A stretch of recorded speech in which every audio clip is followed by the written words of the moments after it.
नमस्कार, times of Swaraj में आप सबों का स्वागत है और मैं हूं संतोष सिंह। और आज हम टाइम्स ऑफ स्वराज में बात कर रहे हैं बिहार के यूथ नेताओं की बेचैनी की। जी हाँ, हम भी बेचैन थे। हमने भी कहा था कि भाई लोकतंत्र के इस महापर्व में जब आप सवाल नहीं करेंगे तो फिर आपके इश्यूज को लेकर कौन आगे बढ़ेगा। आज छात्र नेता दिलीप जो बीपीएससी की परीक्षा को लेकर अलग अलग समय पर लड़ाई लड़ते रहता है, जेल जाता रहता है, उसने आह्वान किया कि भाई प्रश्न पत्र लीक मुद्दा क्यों नहीं बन पा रहा है। कोई संतरा खा रहा है, कोई मछली खा रहा है, कोई सनातन धर्म पर चर्चा हो रहा है, कोई कह रहा है कि हम कुल उग्रवादी को बाहर निकाल दिए हैं, हम इतना विकास कर दिए हैं कि अब बिहार में विकास की जरूरत क्या है। तरह तरह की बात हो रही है, लेकिन कोई प्रश्न पत्र लीक मामले पर बोलने को तैयार नहीं है। लाखों छात्र इसको लेकर परेशान है, हैरान है, पीड़ित है, लेकिन रोजगार की बात तेजस्वी करता है कि रोजगार चाहिए, लेकिन प्रश्न पत्र लीक मामले में नहीं बोलता है।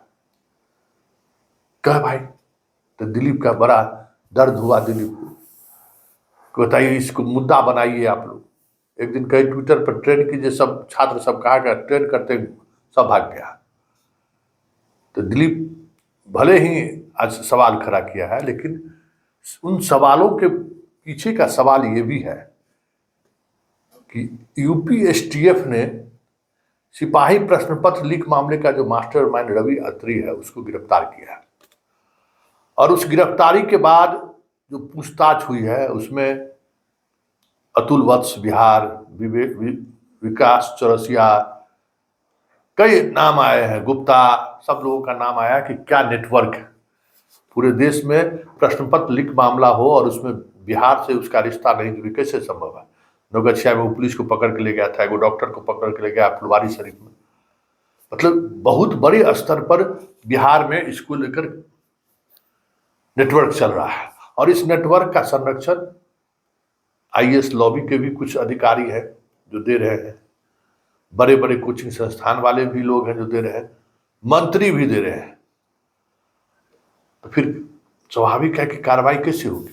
तो दिलीप का दर्द पहले समझिए और सुनिए दिलीप क्या कह रहा है, फिर हम इस पर चर्चा करते हैं।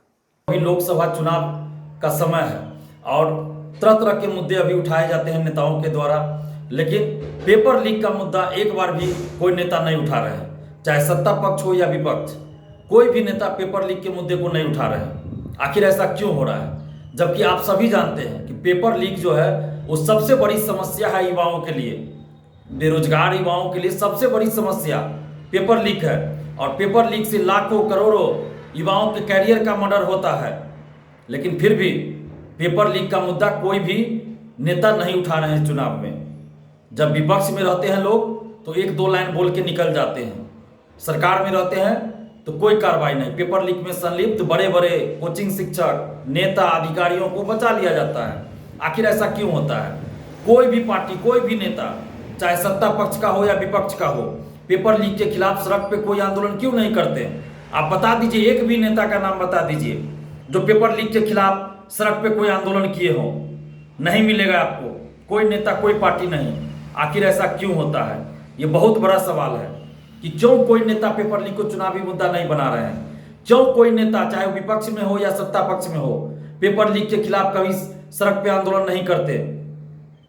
वजह है, एक ही वजह है, यही वजह है कि जो बड़े बड़े कोचिंग संचालक, बड़े बड़े अधिकारी, नेता जो पेपर लीक में संलिप्त रहते हैं, जो सेटर है, दलाल है, वो सभी पार्टी के नेताओं को पैसा पहुंचाते हैं। सभी पार्टी के नेताओं को पैसा पहुंचाया जाता है और यही वजह है कि कोई भी पार्टी या किसी भी पार्टी के नेता पेपर लीक को चुनावी मुद्दा नहीं बना रहे हैं और ना ही कोई नेता पेपर लीक के खिलाफ सड़क पे कभी आंदोलन करते। सुन लिए दिलीप का दर्द, क्योंकि ये मुद्दा नहीं बन पा रहा है इसलिए नीतीश कुमार चुप है।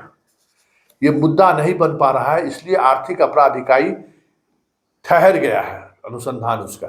कहीं कोई चर्चा सुन रहे हैं। आर्थिक अपराध इकाई का पुलिस को इलेक्शन ड्यूटी में थोड़े लगा हुआ है, वो तो स्पेशल यूनिट है, कोई और काम तो उसका है नहीं, यही काम है ना। और इतने बड़े स्तर पर जो चीजें हुई हैं उस पर कुछ नहीं। हाँ, एगो सूत्रों के हवाले से खबर चला दिया है कि 10 जून तक परीक्षा होगा, विद्यार्थी सब उसके तैयारी में लग जाइए।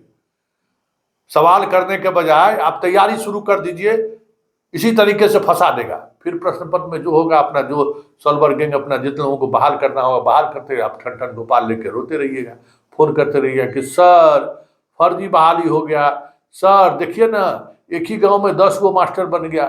करते रहिए, चिल्लाते रहिए। जब आपको आवाज़ उठानी चाहिए तब रहिएगा घर में, ठीक है ना। मोबाइल पर जो है सो गेम खेलते रहिएगा, तो कैसे होगा।